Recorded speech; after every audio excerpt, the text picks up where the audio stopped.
Have you ever wondered what the future holds? For centuries, people have looked to ancient texts for answers, and few are as fascinating or as debated as the book of Daniel in the Bible. This isn't just a collection of stories about a man in a lion's den. It's a tapestry of incredible visions and prophecies that have echoed through history. Today, we're going on a journey to explore these revelations, not just through the lens of traditional study, but with a modern twist. We'll dive into the heart of Daniel's prophecies and then see what happens when we ask artificial intelligence to analyze these ancient words. What new perspectives can technology offer on these timeless mysteries? Let's find out together.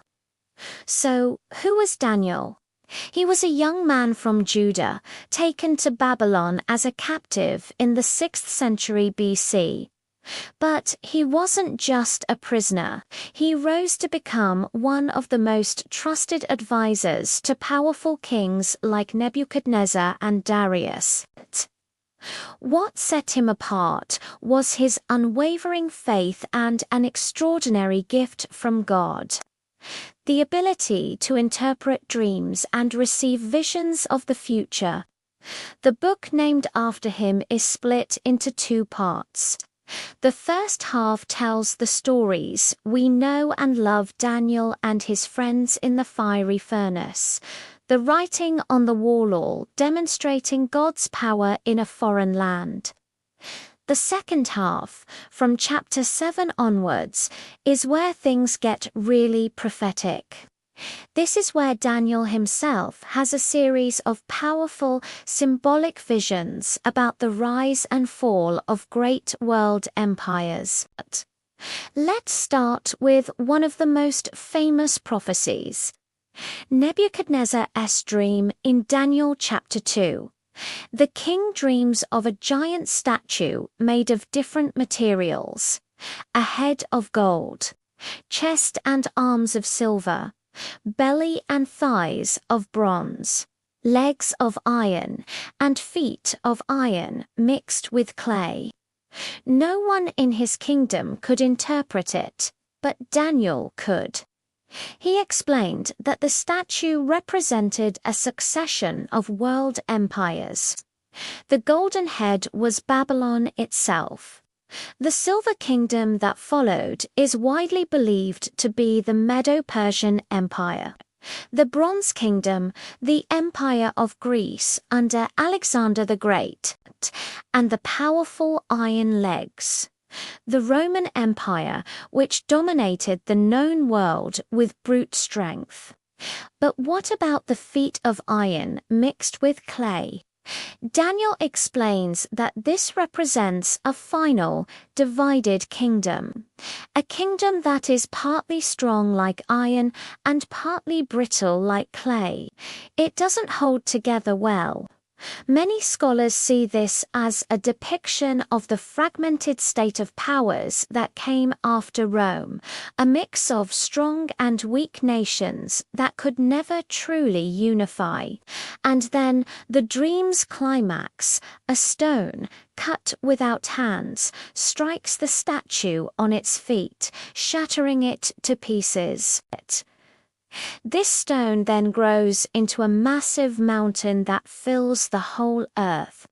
Daniel reveals this stone represents a kingdom set up by God himself, a kingdom that will never be destroyed and will consume all the others.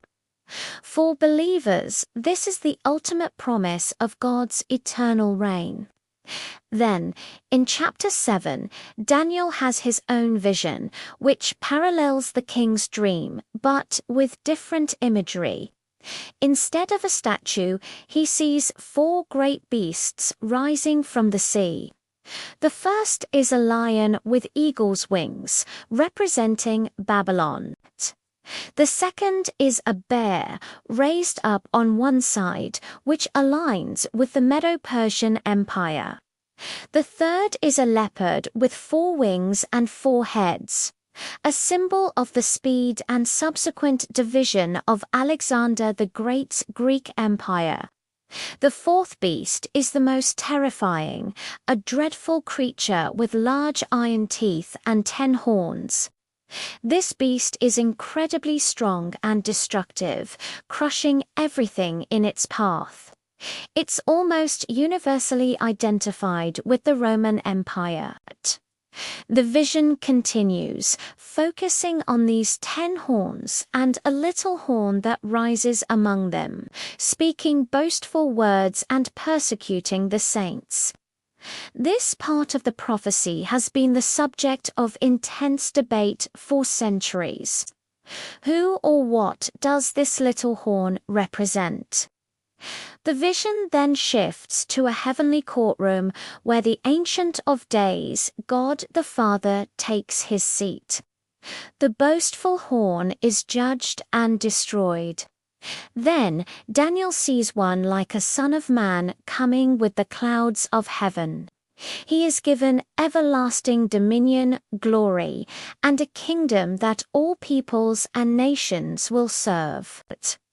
This passage is profoundly significant in Christianity, as Jesus himself uses the title Son of Man to refer to himself, directly linking his mission to this very prophecy. Another critical prophecy is found in Daniel chapter 9, often called the 70 weeks prophecy. It's one of the most specific and detailed timelines in the entire Bible. The angel Gabriel comes to Daniel and explains that 77s or 490 years are determined for his people and the holy city Jerusalem to accomplish 6 things, including finishing transgression, putting an end to sin, and anointing the most holy. The timeline is broken down. From the command to restore and rebuild Jerusalem, there would be 69 sevens, or 483 years, until the coming of the Anointed One, the Messiah. Historical calculations based on the decree of Artaxerxes to rebuild Jerusalem align remarkably with the time of Jesus' ministry. The prophecy also foretells that after these 69 weeks, the Anointed One would be cut off, a phrase seen as predicting the crucifixion. It's an astonishingly precise prophecy that has bolstered the faith of millions. So, we have these incredible, detailed prophecies. But what happens when we feed all this information the text of Daniel? Historical contexts, theological interpretations into a powerful AI language model. It's a fascinating experiment. When we ask an AI to analyze the patterns in Daniel's prophecies, the first thing it recognizes is the incredible structural consistency. The AI can map the parallels between the statue in chapter 2 and the beasts in chapter 7, with perfect clarity, highlighting the recurring theme of 4 successive empires, followed by a final divine kingdom. It identifies keywords, symbolic language, and recurring motifs, presenting them in a structured way that can be hard for us to see at a glance. The AI confirms what scholars have long noted. These visions are not random, but are intricately connected, telling one overarching story from different perspectives. Next, we can ask the AI to function as a historical cross-referencing tool. We feed it the symbols, the lion, the bear, the leopard, the iron legs, and ask it to scan vast databases of historical texts and academic papers. The AI quickly returns the most common scholarly correlations: Babylon, Medo-Persia, Greece, and Rome.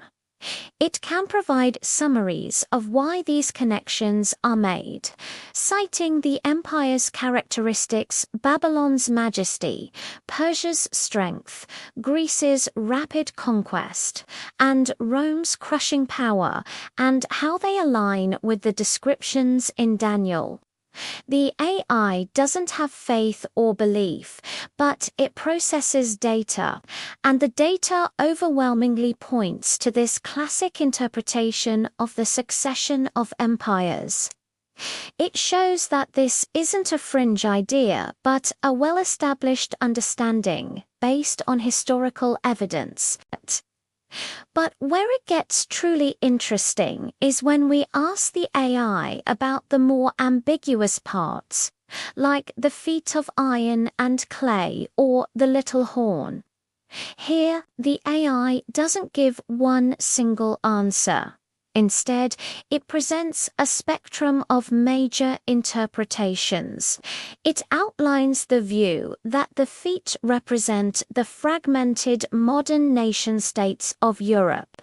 It details interpretations of the little horn, from historical figures like Antiochus Epiphanes to symbolic representations of future anti-Christian powers.